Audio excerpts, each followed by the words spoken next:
Good evening, and welcome to our educational webinar on Lapiplasty 3D bunion correction. We appreciate you joining us tonight. I'm Derek Pease, Manager of Digital Marketing at Treese Medical Concepts. Treese Medical is the company who patented the Lapiplasty procedure and manufactures its instrumentation and implants. Our goal here tonight is to provide you with quality information because we know that making a surgical decision is a decision that isn't taken lightly. We applaud you for empowering yourselves with information to make the best informed treatment decision you can. I will quickly get a couple of housekeeping items out of the way so we can get right into the presentation by our surgeon speaker, Mogjan Tavakoli of Frisco, Texas. First of all, you are all listening to the webinar on mute, but you can ask questions throughout by clicking on the questions tab in your control bar and typing them in. We'll be answering questions sprinkled throughout the presentation and at its end. We'll also be emailing you an archived link of this presentation to refer back to within a few days. Lastly, I know that you will enjoy our surgeon speaker, Dr. Tavakoli, but if you are attending outside of the Frisco, Plano, Texas area, you can also find locally trained Lapiplasty doctors in your own area to consult with by visiting our patient website, lapiplasty.com. There you'll find a prominent Find a Doctor button at the top of the homepage, searchable by zip code. With that out of the way, I'll begin to introduce tonight's surgeon speaker. Dr. Tavakoli's experience is extensive, and her practice is designated as a Lapiplasty Elite Center. Dr. Tavakoli is double board certified in foot surgery and reconstructive rear foot and ankle surgery. She was a founding member of Foot and Ankle Centers of Frisco and Plano in 2001. She is known for her compassion and thorough dedication to patient care. She continues to pursue her intensive surgical foot and ankle training to offer the latest innovative techniques for her patients. Dr. Tavakoli received residency training at Manhattan VA Center and New York University Downtown Hospital, where she served as a chief resident. Dr. Tavakoli is a member of the American College of Foot and Ankle Surgeons, American Podiatric Medical Association, and the Texas Podiatric Medical Association. She has served as a member of medical committees at Presbyterian Hospital of Plano and Medical Center of Plano. We appreciate Dr. Tavakoli volunteering her time tonight. As I mentioned, I will return to moderate a question and answer segment at the end of tonight's webinar. But with that being said, I now give you Dr. Tavakoli. Dr. Tavakoli, the floor is yours. Thank you, Derek and Treese, for this opportunity. And good evening, everyone. My name is Dr. Mogjan Tavakoli. Thank you so much for joining my Lapiplasty presentation this evening. I'm grateful for Treese letting me to do this. I practice in Frisco, Texas, 19 miles north of Dallas. My partner, Dr. Horst Knapp, and I have been in practice for 22 years, serving the North Dallas community. And we have performed over 500 Lapiplasties together since 2015, when it was patented.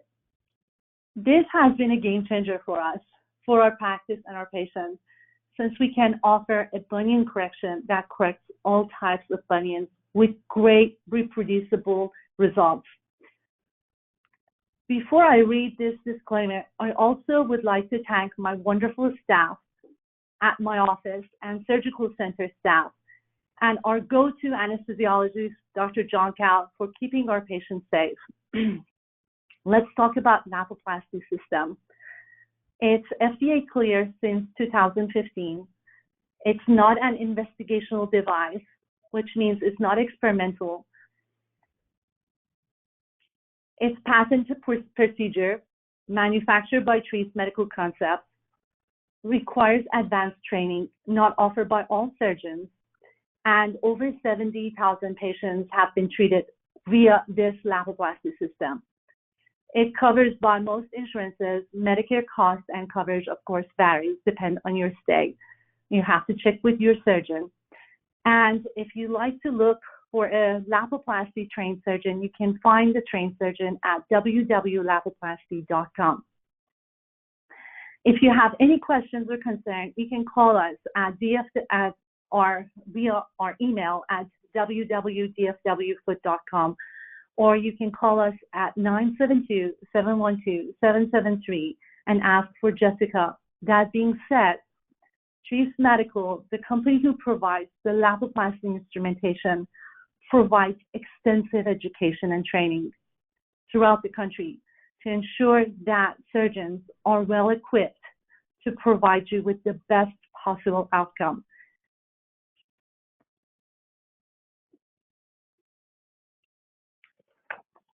So, as with any surgical procedure, things can go wrong.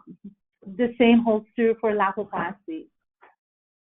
Here are some potential adverse risks. One should be educated before deciding if Lapiplasty is right for you. And because of compliance, we are going to read through this slide. Please be mindful that individual results may vary from patient to patient, depends on the patient's health and compliance. Infection or adverse reaction for a foreign body. It can happen. You can have pain and discomfort or abnormal sensation due to the presence of the implant. Loosening, bending, cracking, or fracture of the components, or loss of fixation of the bone, sometimes attributed to non-union, osteoporosis. Sometimes you can have markedly unstable comminuted fracture, loss of your anatomical position with non-union, or malunion with rotation or angulation. Migration of implant happens. Loosening of implants sometimes happen. They're rare, but it does happen. Delayed correction in alignment is a rare event. However, it's possible. Decrease in bone density to stress shielding possible because of the implants and bursitis. These events are not very common, but they can happen with any surgical foot and ankle surgery that uses plates or screws as a hardware implant. Let's begin about our Lapiplasty lectures here. So a lot of people ask me, what is a bunion? And bunions are more than a bump. Bunions are very painful, complex deformities. They're caused by an unstable joint.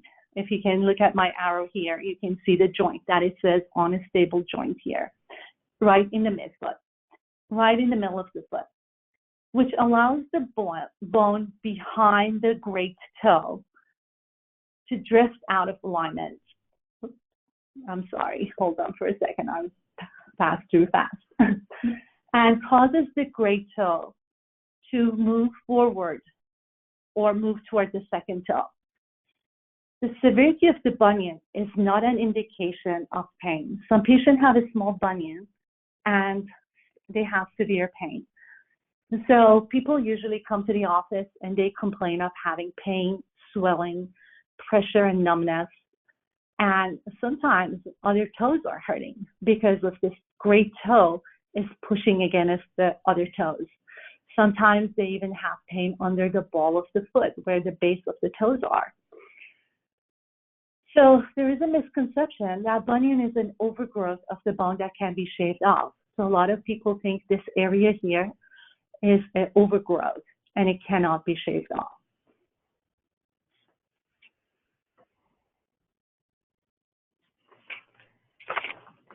These are pictures of my patients from my office who presented with a painful bunions. As you can see, the great toe is drifted toward the second toe. These are moderate size bumps and their feet are wide, both of them. And both of them were complaining of pain and swelling, and both of them were not able to fit their feet into the shoes. So we talked about the symptoms, and this is, again, a patient of mine. She has a bursitis. She has a redness from rubbing against the shoe. It's a prominent medial eminence, or that bump people were talking about. You can see her toes are leaning toward her second and third toes. And she has pain, and also sometimes you can get a callus right there underneath your great toe, between your great toe joint, which is very unsightly, and it's also painful. So in reality, bunions are a complex deformity. This slide is a great animation for learning the anatomy of a bunion. You see the great joint with two small bones underneath the great toe joint that are called sesamoids. These two tiny bones are called sesamoids. They're similar to the shape of a sesame seed. However, they function like the kneecap, and they help the great toe to flex and extend. They help the great toe to go up and down. Now we do have metatarsal bone and also metatarsal-tarsal joint. This rectangular bone here is called cuneiform. And the cause of all this trouble is this joint, which is an unstable joint, is called metatarsal-cuneiform joint, right in the middle of the foot. This picture shows a dislocated joint. So when we talk about dislocation of the joint, that's what we are talking about. This is a dislocated joint at the first metatarsal phalangeal joint, or your first MP joint. And the unstable midfoot causes this severe bunion deformity. In a bunion deformity, when we get x-rays, these sesamoids are subluxate and cause inflammation and pain, causing the pain under the ball of the foot or the joint of the foot, first metatarsal phalangeal joint. So a lot of people ask that question, what causes this? Well, genetic predisposition. It's genetic. 88% is genetic. Can have a trauma such as a turf toe, a fractured sesamoid, a midfoot injury such as Lisfranc injury or fracture that can cause the first metatarsal or the great toe to drift. So that's also a possibility. And of course, a lot of people ask, what others? Possibility, biomechanical imbalance, flat foot, high arch foot, or soft tissue disease, ligamentous laxity, sometimes tight calf muscle. They can also contribute, or they can cause a bunion deformity. So I have had patients who come in, for example, to our office with a bunion deformity on a physical examination. They have tight calf muscle and a flat foot deformity. So sometimes it presents together. This is how we used to treat bunions. We used to cut the bone at the head of the first metatarsal, right? First metatarsal. We used to cut the bone right there and shifting it over and fixating it with a screw. This approach is like fixing the Leaning Tower of Pisa. By cutting the top of the Tower of Pisa and sliding it over, it doesn't, of course, address the unstable foundation. And at the end of the day, it looks great or good, but may not stay corrected. So talking about conservative treatments, they can alleviate your symptoms, make you more comfortable, but they're not effective and they cannot eliminate the bunion deformity. If you're not sure what approach is right for you, make sure you present yourself to your foot and ankle surgeon and get a weight-bearing x-ray, or better yet, a weight-bearing CT to evaluate the joint at each level to make sure if the bunionectomy is the right procedure for you. Of course, if you have a dislocated joint, like the joint that we previously showed, the progression of the bunion deformity is inevitable. In this case, surgery can be done at any time. The sooner the better for long-term outcomes. If you're an athlete or who actively works on your feet, then you must prepare for a long absence from your activities. You find the time that is most convenient to you. This is a patient of mine that came in years ago, and we did a 2D, two-dimensional bunion correction. Patient is happy. However, people are looking for procedure that doesn't require revision surgery since the root cause is not addressed. It's being said that metatarsal 2D bunionectomy has been done through years for mild bunions and does not address the moderate and severe bunions. And these are some examples of conservative treatment that we use in my office. Prefabricated or custom orthotics, bunion ninth splint, bunion post, bunion pads, and Lapiplasty is different than other bunionectomies in several ways.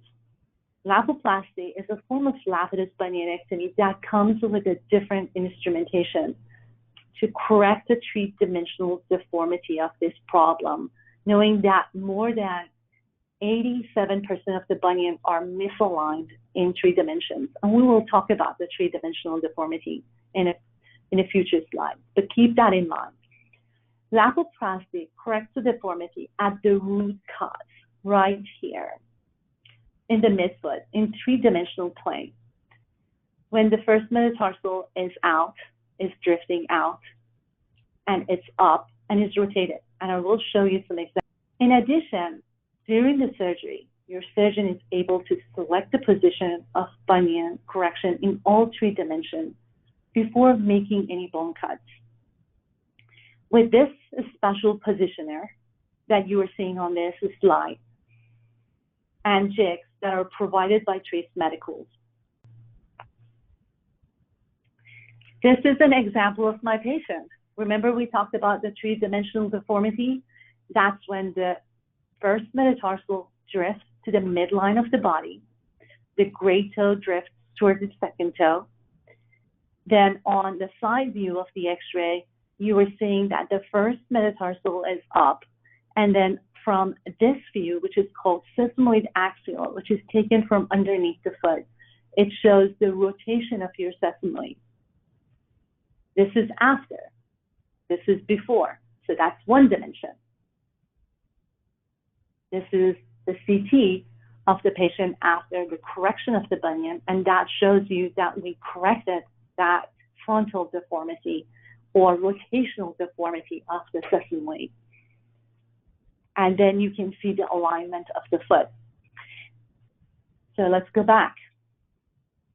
That's a 3-dimensional correction of the bunion deformity. By the way, the patient is very happy.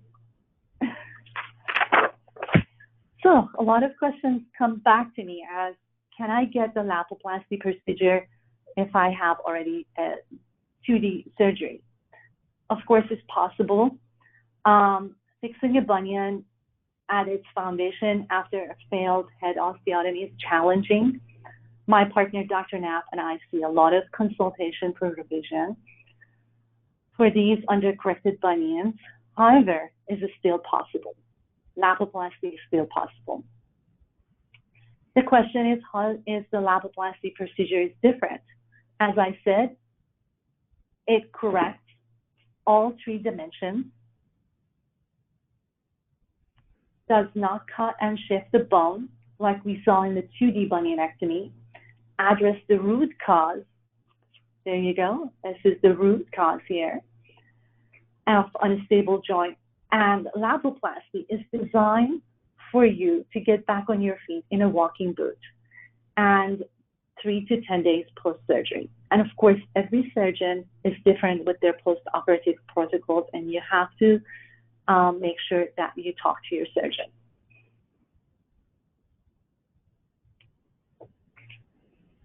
The question is, how do you determine if you are a good candidate for this procedure? Book a consultation with a surgeon who does a lot of Lapiplasty. And during the consultation, they will examine your feet, they examine your joint, they palpate your joint, they feel if you have any pain underneath the joint, inside the joint. They take weight-bearing x-rays that you saw on previous slides, and they will tell you if you are a good candidate. And of course, if you are hurting, if your bunion hurts when you're wearing a shoe or it hurts when you are doing your daily activities, it's time to fix that bunion. All right? So there is no limit how severe is your bunion. We can fix any type of bunion with this procedure.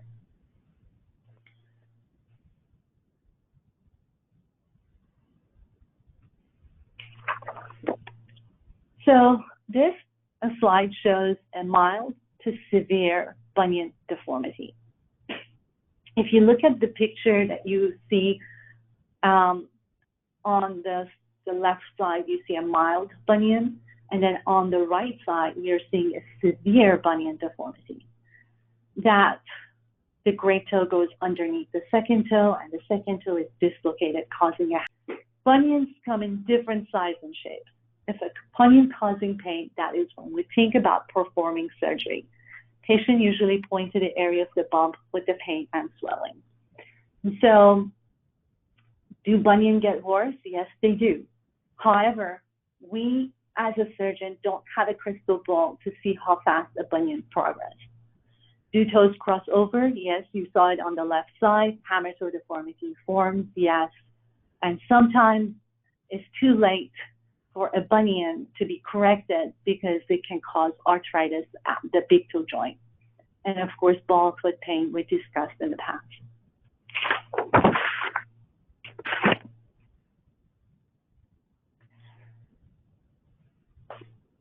So these are examples of Lapiplasty bunion correction before and after.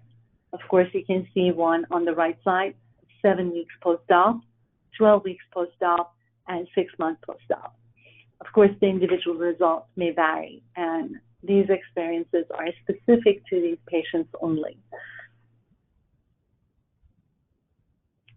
Let's talk about recovery and surgery.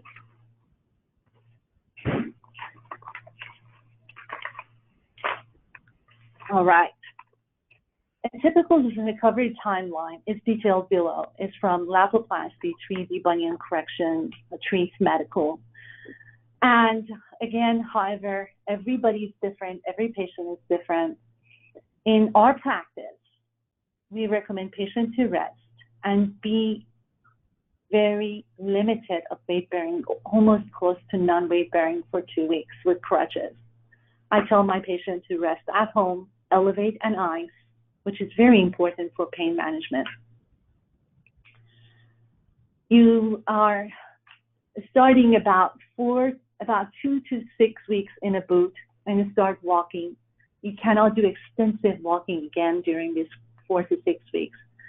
Remember, we are doing foot surgery and you want it to heal properly. So you want to let this heal. You don't want to rush healing.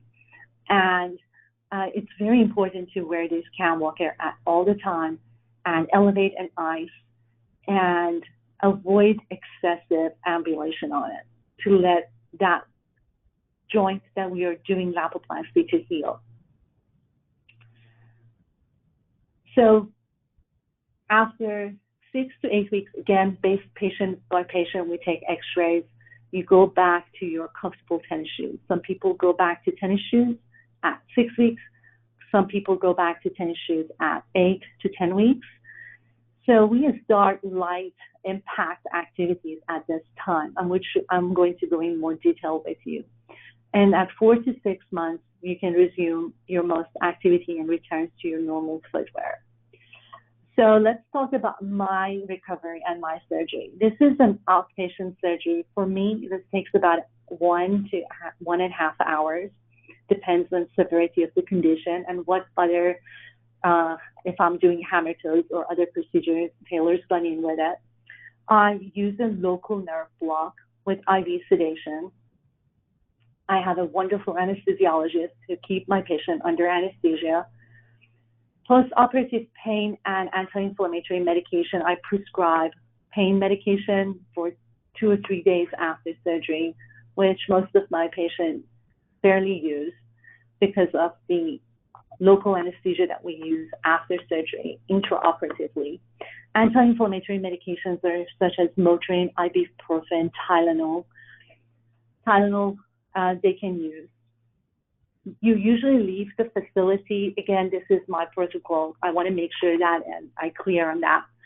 You leave the facility with the crutches and a soft posterior splint and a really padded dressing.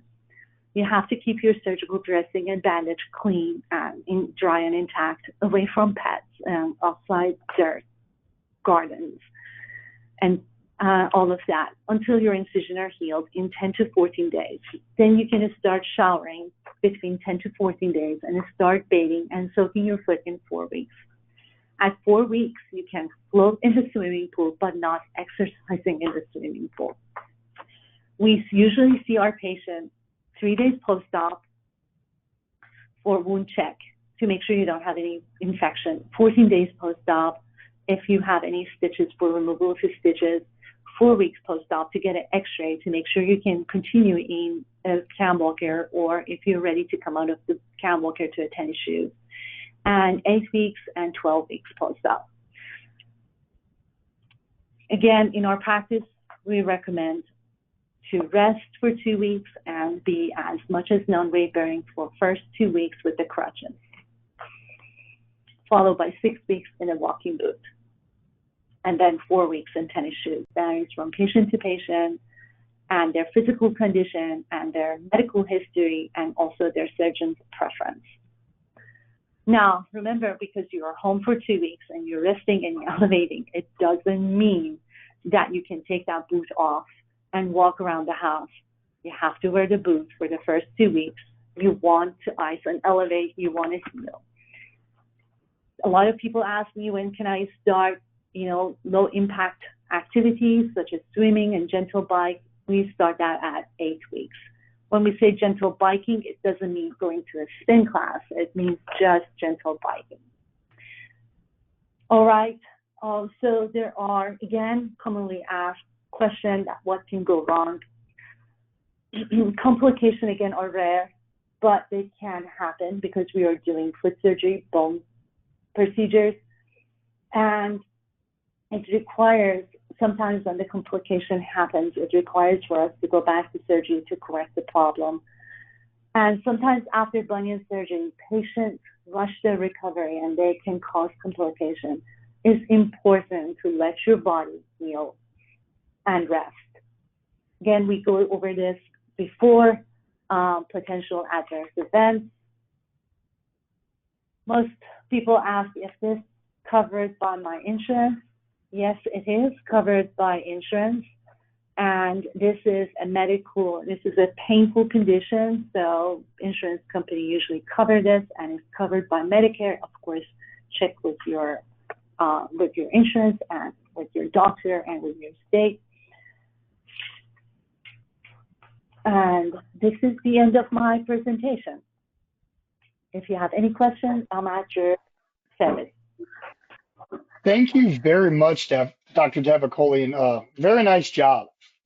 We've had several questions come in this evening, so thank you for the great audience participation. We'll do our best to answer most, if not all, of the questions submitted now. If you haven't yet, as a reminder, you may ask a question by clicking on the Questions tab in your control bar and typing it into us. If you do have to drop off and leave the webinar and your question has not been addressed, you can email it to us at patientinfo@treece.net. Before I turn your questions over to the doctor, I want to start by just reiterating a quick question that's come in repetitively during the presentation, and it's also one that Dr. Tavakoli just recently addressed as well, and that is the Lapiplasty procedure covered by insurance and or Medicare? And the answer again to that is yes. When the procedure is deemed medically necessary, insurance and Medicare typically cover the bunionectomy and joint fusion procedures that utilize the Lapiplasty system.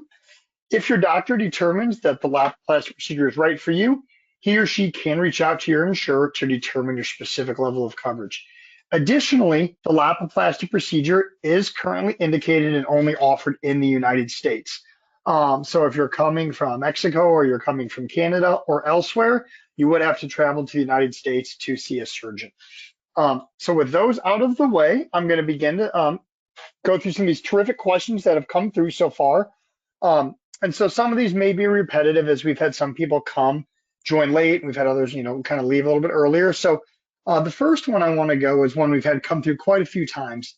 And that's Dr. Tavakoli. Can you get both feet done at the same time? You can get both feet done at the same time. However, it's not recommended. So you will do the one foot first, and then 8 weeks, 10 weeks later, you do your second foot. And the reason for that, let's say, God forbid, you have some complication that is unavoidable, like infection or hardware failure. You wanted to have one good foot to stand. So think about it that way. You wanted to make sure you'll be able to move around with that one good foot. Plus, having 2 feet done, it increases the time or period being under anesthesia, more than 2 hours under anesthesia. So there are more complications with that. You don't want it to have any post-operative anesthesia complication with staying under anesthesia because you want to do both feet at the same time. And there are complications such as DVT because you are completely immobilized and you are not able to walk, and you have to take more pain medications, and I think it's a lot of I think it's recommended I recommend my patient. I tell my patient, please do one, and then 8-10 weeks later you can do your second foot. Okay, thank you very much for that. And if you had the procedure done on your right foot, I know you mentioned this, but how long does somebody need to wait until they can drive? Okay, driving is not recommended while you're on pain medication. So don't drive when you are taking pain medication for first few days after surgery. If you are doing your left foot and you are off the pain medication, you can drive as soon as 3 or 4 days.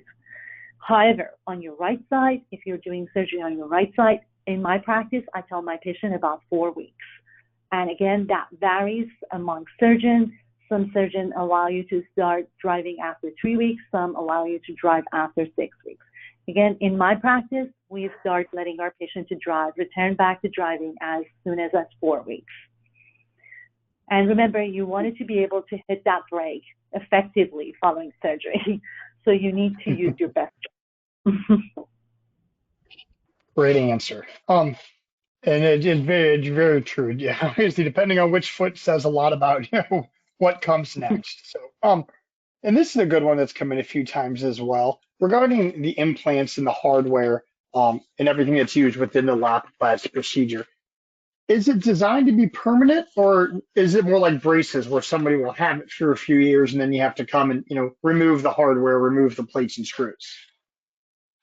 So the hardware is designed to be permanent. There are very rare instances that we recommend removing of the hardware, but they are permanent. Okay, thank you. And let's see here.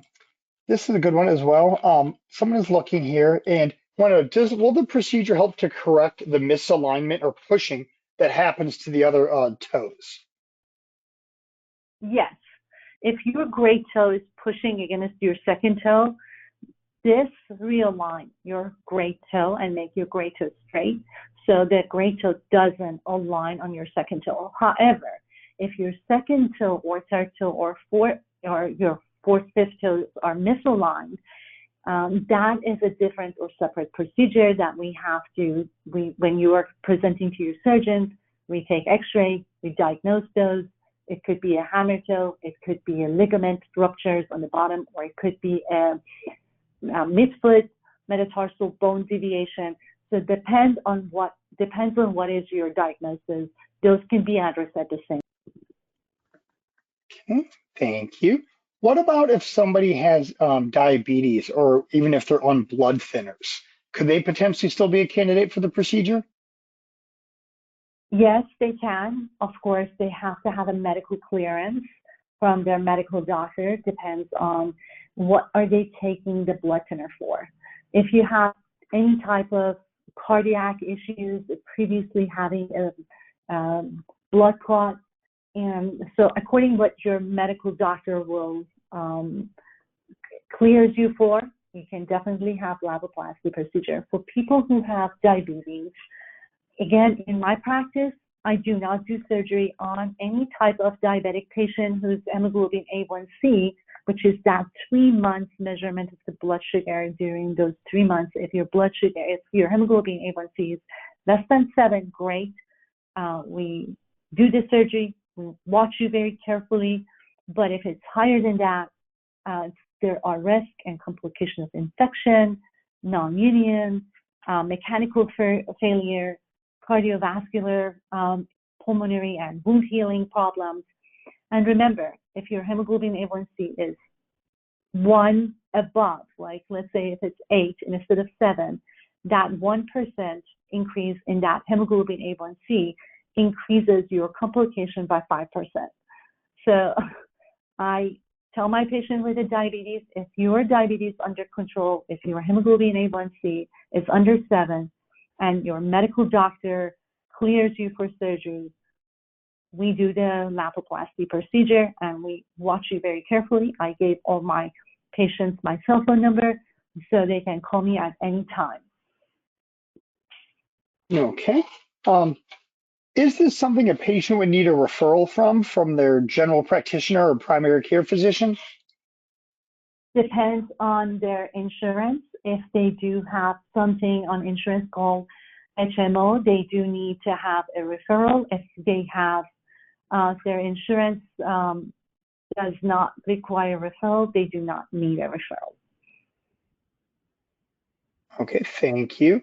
And you touched on the recovery process earlier, but we have some really good questions coming in for, curious about if you've treated athletes, and also, would there be any concerns, post recovery about somebody participating in contact sports, or sports such as kickboxing that may be, higher impact on the foot? So we are hoping that after you heal, you can go back to any type of sport after 4 months. There's no restriction if you're healed after 4 months to go back to your contact sport. We, in my practice, we are very lucky and fortunate. We have a 3-dimensional weight-bearing CT. After 4 months, we perform a 3-dimensional weight-bearing CT.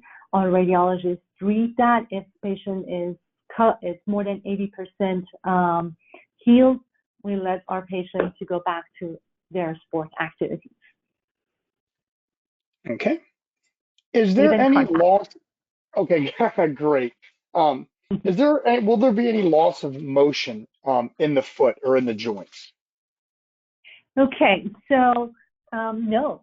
If you look back at this slide here, we are not doing any procedure at your great toe joint. We are just realigning it. And the midfoot gets fused, bones of the midfoot get fused, which is actually, it causes a very stable midfoot for the patient.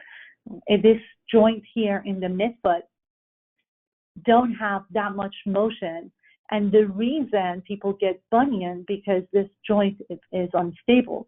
So by making this joint stable, we are realigning the bunion, and you're going to have a great range of motion here. We are not limiting your range of motion here. Now, being said, after bunion surgery, imagine you are a 46 years old female who walks around for 46 years old like this. Now we are realigning it. And so your body is like in shock. So yes, you have some pain and stiffness, and like, what is happening to me? All right. Because you have to perform a range of motion at home, do your physical therapy at home, and better. I have patients that come into the office about 8 weeks, and they go on their tippy toes, and they're like, Dr. Tavakoli, look at my toes. And I'm like, oh my God, it's 8 weeks. Be careful.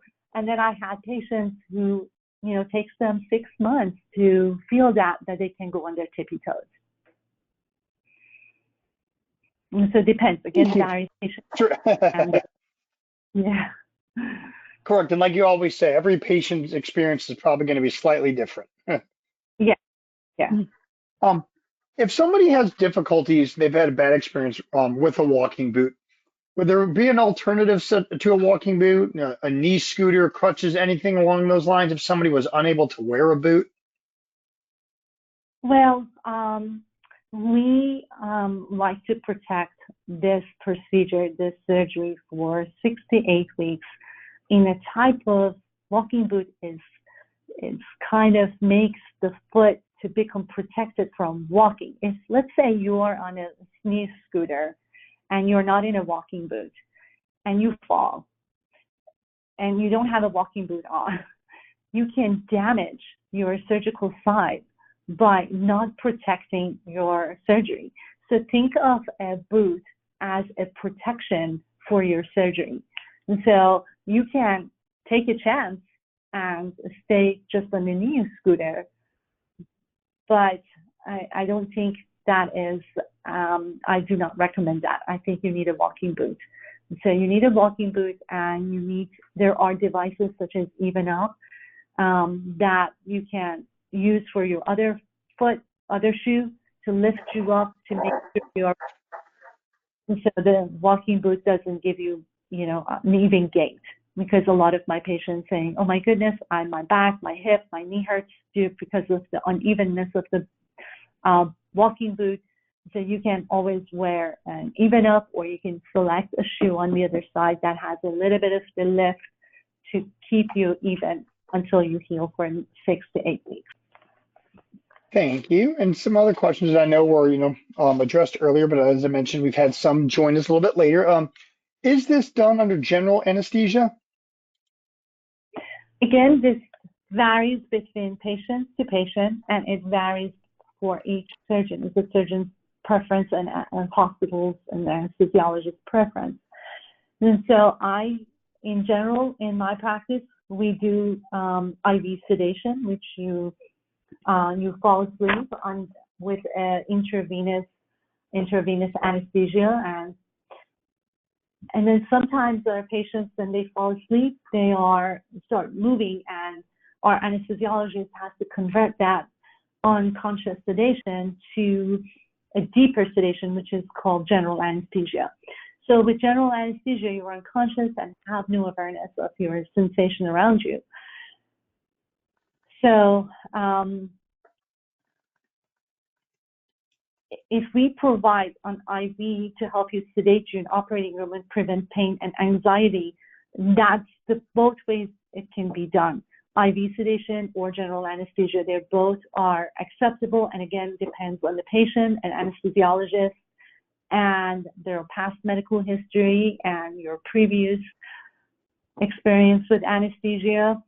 And but in my practice, we use local with IV sedation. Majority of the time, not 100%, but majority. Is there an age limit? Can somebody be too old to be a candidate for the procedure? And do you treat patients of, any age, 30s, 40s, 50s?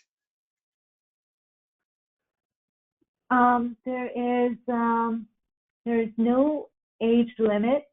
We, of course, for adolescents or children, we are trying to make sure that their growth plate is closed.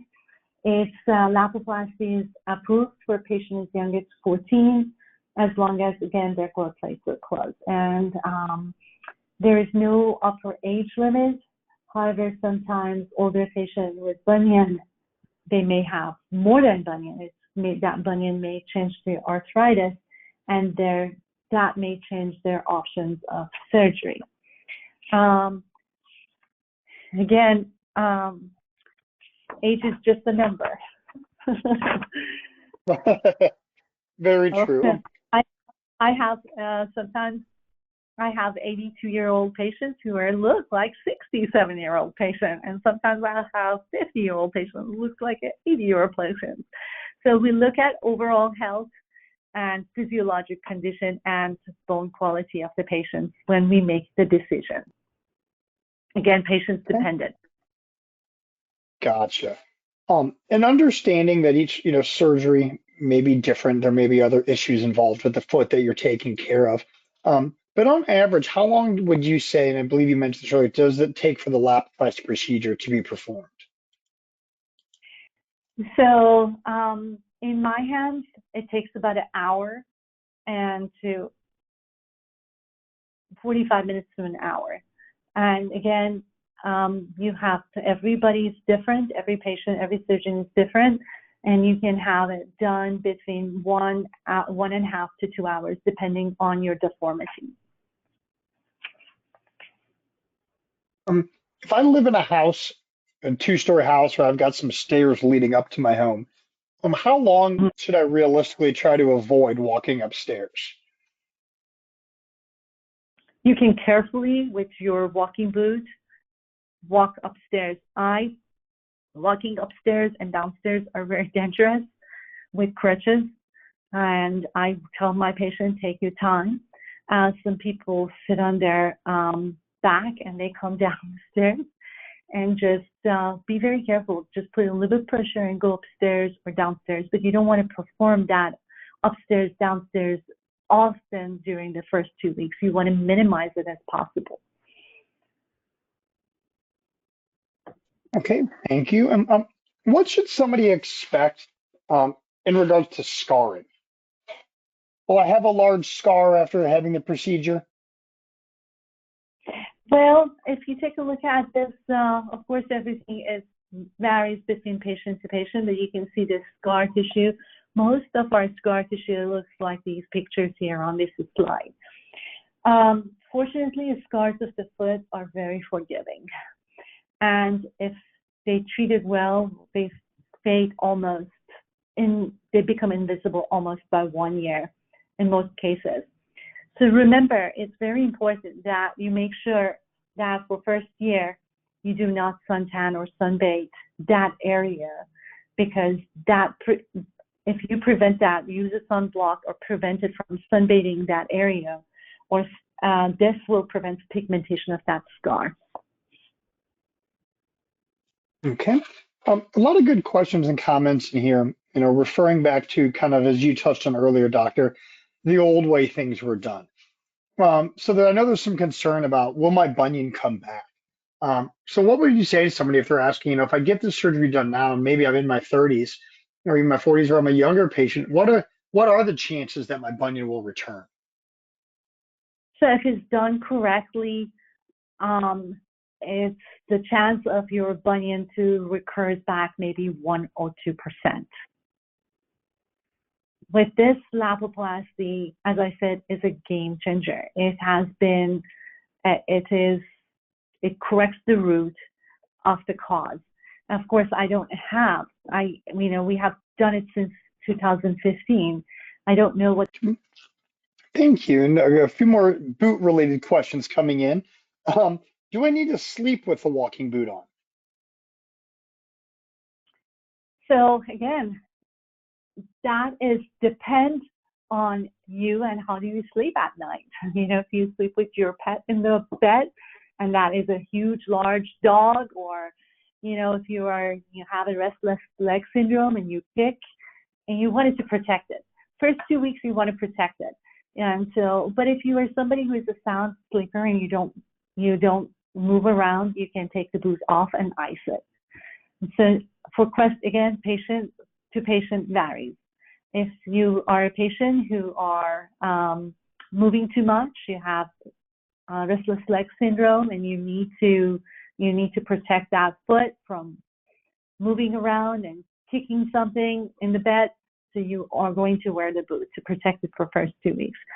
And again, if not, you can take the boot off and ice and elevate and sleep without the boot. Okay, thank you.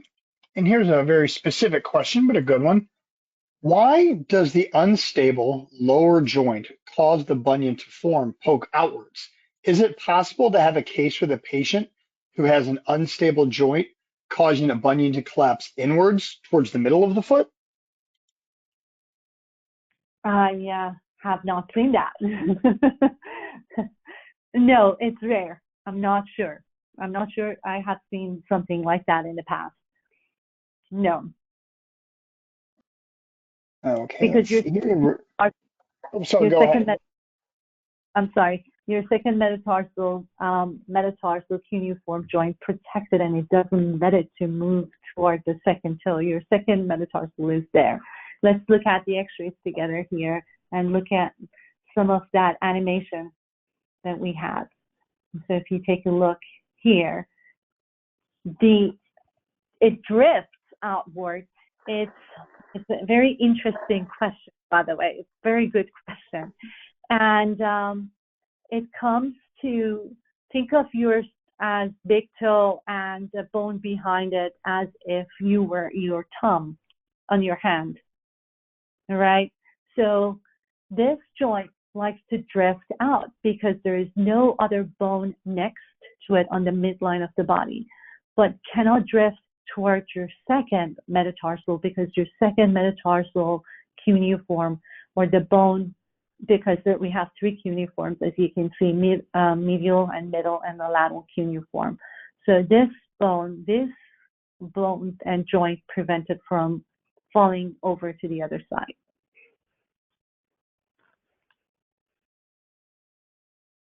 Thank you. Somebody wants to know, would the Lapiplasty procedure fix my flat foot? So that's a very good question. Flat foot is a problem that involves the front, the middle, and the rear foot. So yes, with the Lapiplasty, you correct one component of the flat foot. And then of course, there are other procedure has to be done to correct the back and the rear foot, the back of the foot, and also the middle of the foot. And so yes, you can correct the flat foot, and some surgeon, myself, we offer that to our patients. So if the patient have a symptomatic flat foot, if they have a painful flat foot,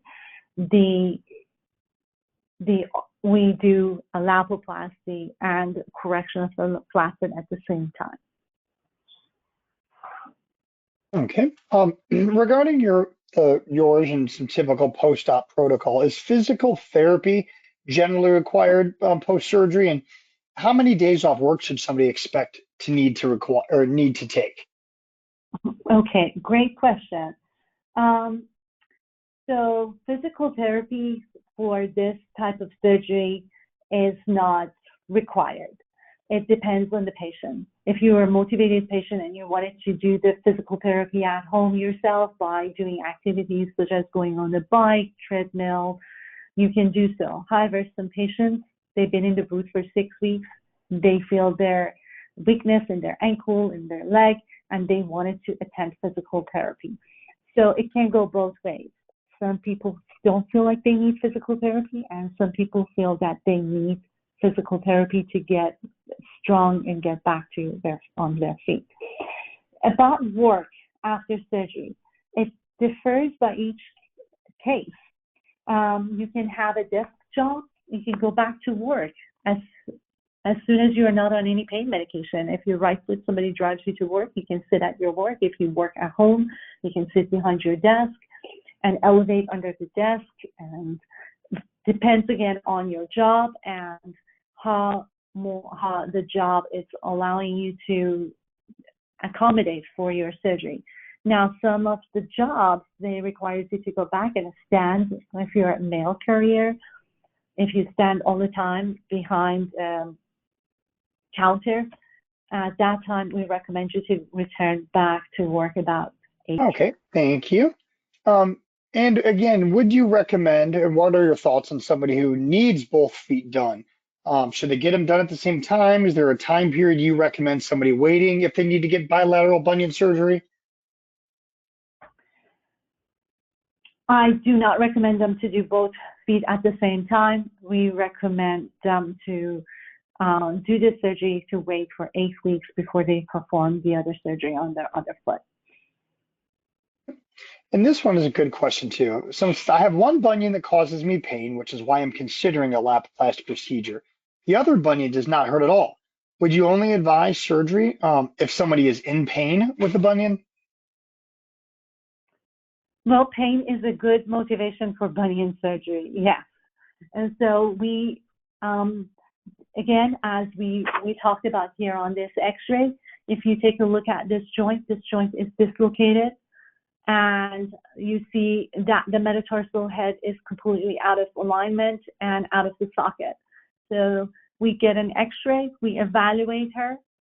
I had a patient today who came in for bilateral foot bunion consult, and she had bilateral bunions, and the right foot was hurting, left foot wasn't hurting. So after we took x-rays, her right foot, the joint was out of alignment, her sesamoids were shifted, and she had a levatus. So we decided to do the right foot. We talked about having a surgery on the right foot, and I talked to her about watching the left foot and wait and wear some orthotics and comfortable shoes, and we will see if it's going to progress and to become painful, and we're going to watch it carefully for arthritis or any other problems that is to come. And so yes, that is, you don't need to do both feet. If one hurts, you do that one that it hurts, and if the other one doesn't hurt, you don't need to do that. You can always watch and wait. And again, x-ray will tell what to do. Since when we've talked about the procedure, there obviously is, it is a surgical procedure, which you've made abundantly clear. So there is, cutting involved. Are there any long-term studies as to the safety or any issues of the shortening of the metatarsal? Did you have any thoughts on that issue? Every time, it doesn't matter if you do a 2D bunion correction or a Lapiplasty, every time you cut the bone, in this case with the Lapiplasty, we are fusing the joint here at the midfoot. Every time you do that, you get some small shortening of the bone. And as you can see, that this patient of mine here, you can see that there was not much shortening. However, with the Lapiplasty, we are bringing the first metatarsal down. So the shortening and plantar flexing, that first metatarsal, it actually opens up the joint here and alleviate some of the pain that the patients get from jamming of their joint. So no, I don't think that it makes that much of shortening, because this Lapiplasty system, it comes with a special jig that when we cut the bones here, that special jig allows for small amounts of the bone cut. This is not your mom and dad Lapidus bunionectomy. I want to make sure people know that. This is come with a special jig, and you, through the surgery, you make multiple x-rays, so you just cut minimal as possible. So the shortening is very minimal for the patients that we are doing this type of surgery. Thank you, doctor. And this is one of my favorite questions. It took longer to come in this time than it generally does, but I love it when this one comes through inevitably every webinar. And that is, will the plates or the hardware in my foot set off the metal detector at the airport? No. Okay, great answer. Always good to know. Let's see here. Got some some good ones too. Some clarification. They're asking, what is the difference between the Lapiplasty procedure and just getting my toe fused? Okay, very good question. Lapiplasty procedure, as you can see in this picture, it corrects and fuses the bones of the metatarsal and tarsal bone here, which is the cuneiform behind it. Now, fusing your joint, we are talking about going to the great toe and fuse the great toe to the bone behind it, which is called metatarsal. That is actually done for the patient who have severe bunion with arthritis. And for the patients who have a bunion without arthritis, even if it's severe, you can still fuse here at the midfoot level. So we are not fusing the joint here, we are fusing at the midfoot. Now, can you fuse this joint? Yes, if you have arthritis and severe bunion deformity, you have no choice because that joint is ruined. Then you have to go and fuse the joint or perform other procedures. Arthroplasty depends on your age, or in my practice, I usually fuse the joint, and we have an excellent outcome for arthritis, but not for a bunion procedure. Okay, if somebody has been told that their big toe joints are starting to fuse, would they still be a candidate, or could they still be a candidate? Yes, not for Lapiplasty, but for performing the Lapiplasty technique on a big toe joint here at the first metatarsal phalangeal joint. Okay. So again, your big toe. Oh, sorry. Go ahead, Doctor. Sorry, Derek. If your big toe joint here is arthritic and the joint, you have huge bone spurs and osteophytes, and the joint is not moving and is not going up and down, that's we use the same technique of we use the positioner that we showed you here. We realign and we fuse the great toe joint. But this is about bunion Lapiplasty. Okay, thank you so much for the detailed explanation. We spoke on this briefly a little bit before, but before having this surgery, does a potential patient need to have their A1C at a certain level? Yes. So hemoglobin A1C is the measurement of your blood sugar for duration of the 3 months. The hemoglobin A1C comes from your red blood cell life that has been alive for 3 months, that is circulating through your body. So when we measure hemoglobin A1C, it means it gives us an average of how elevated your blood sugar has been. So if your hemoglobin A1C is 7, that is perfect. It's great for foot and ankle surgery. But if it's more than 7, again, it increases the complication for foot and ankle surgery. And those complications are infection, wound healing, and non-union. You can have cardiovascular issues after surgery. So in my practice, we tell our patient that keep your hemoglobin A1C below 7, and then we are able to perform the surgery for you. Thank you very much. Let's see here. And I know we addressed this a little bit, but just to reiterate, there are some follow-up questions. If coming through, if my bunion does not hurt and I'm not in any pain, would you recommend that I wait to have surgery? Yes, you can wait to have surgery if your bunion doesn't hurt. However, keep that in mind. I have patients who are coming here that are older. They have other comorbidities, such as cardiac issues, or if they are diabetic now because they're older, and they have bump that is protruding through their shoes and it's rubbing against the shoe. So, and I tell them sometimes, my friend, I wish you would have done this when you were younger, in your 40s or in your 30s, not that you're in your 80s, 90s, and you cannot wear a shoe. And so I have had patients who have, they're older and the bunion progressed. It didn't hurt when they were younger, but it progressed as they got older. So now they go on a cruise with their husband and they have a huge bump and lump on their foot, and they can't wear shoes. Their husband gets up and wants to dance, and they can't dance with the husband. And so these are all things you have to consider.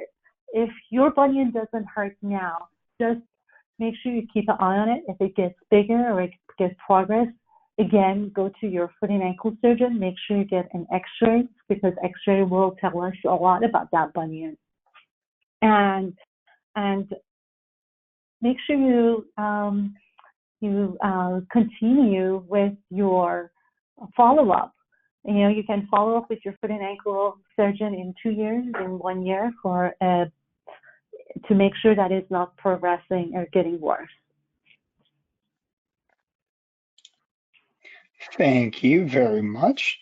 Let's see here. Let's get through some good questions still really coming through. So thank you again, Doctor, for your time and doing Sure. a great job answering these. Let's here. You mentioned earlier, obviously, about wearing a walking boot. What is the protocol for washing your foot while you're still in the boot? Okay, so again, that varies between patients to patient and patient's doctor's preference. Some doctors, they let you wash the foot after 4 days, and that's what some people recommend. And in my practice, I let my patient to wash the foot after 10 to 14 days when the incisions are completely healed. And so again, there is some doctors' preference that they think or they believe that if you wash the foot after 4 days, it cleans the foot, it cleans the bacteria off the skin, and it's less chance of infection. In my practice, for the past 22 years, we keep the foot clean and dry for 2 weeks after surgery, and we have a great outcome. I would say to you, in my practice, our risk of infection is almost zero.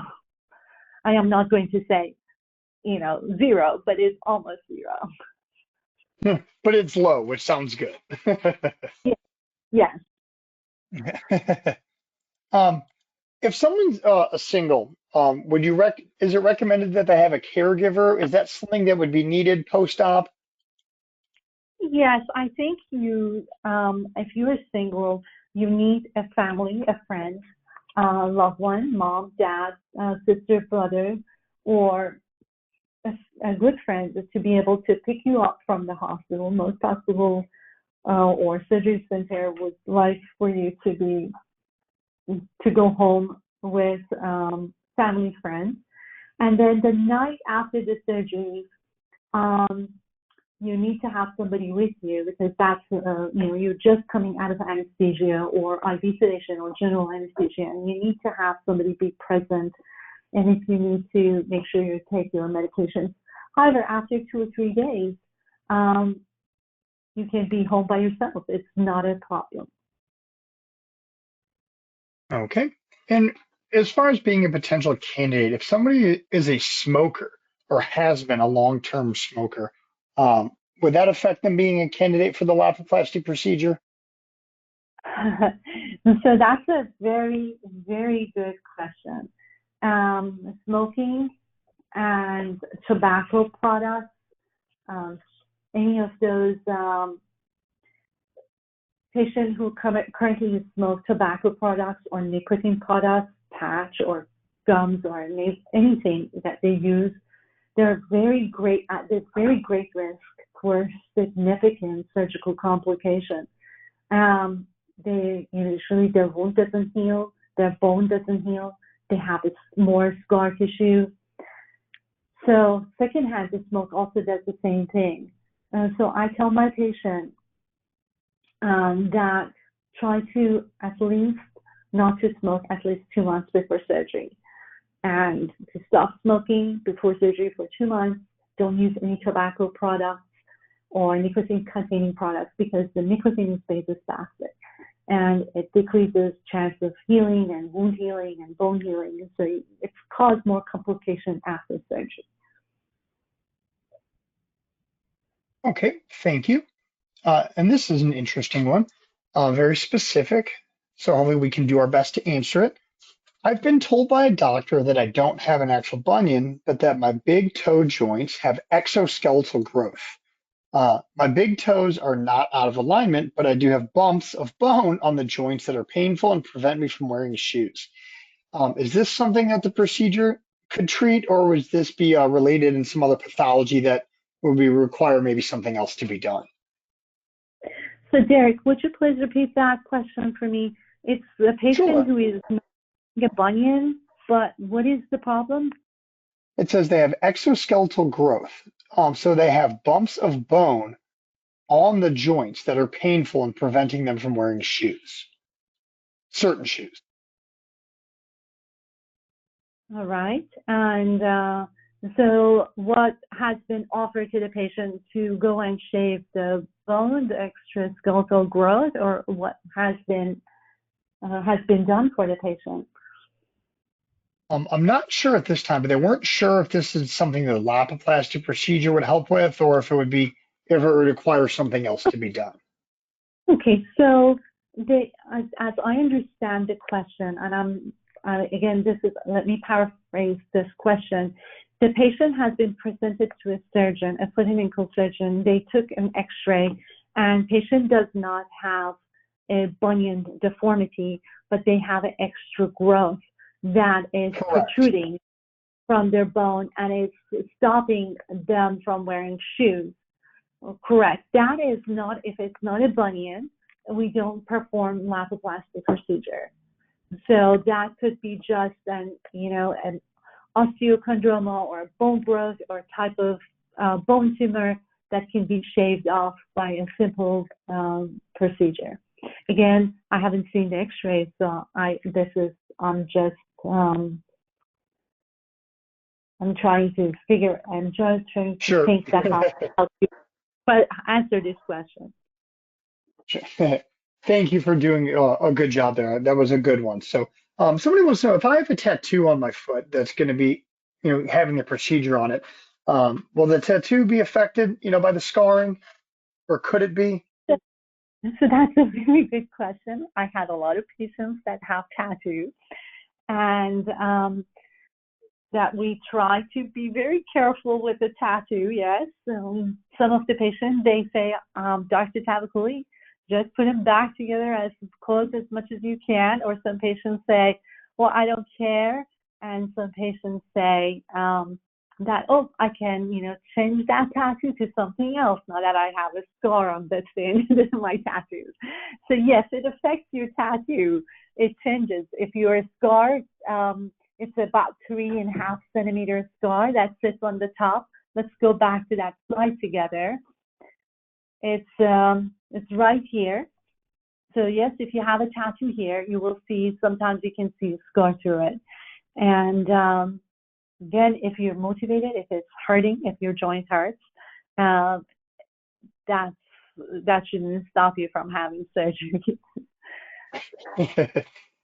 In regards to going back to some post-op, the healing process, what kind of pain blockers or expectations should be required as far as pain treatments? How do you handle that within your practice? So we use a local nerve block after surgery. And of course, this is foot surgery and bone surgery, and all surgeries cause pain. So everything we can do to help the pain, we use. We use a nerve block. It's called as an extra anesthetic called Exparel in our surgery center and most hospitals that I go to. This and we also make sure that Exparel is mixed with some marking, which is a long-acting marking, long-acting local anesthesia. Between Exparel and marking together, we usually get between about,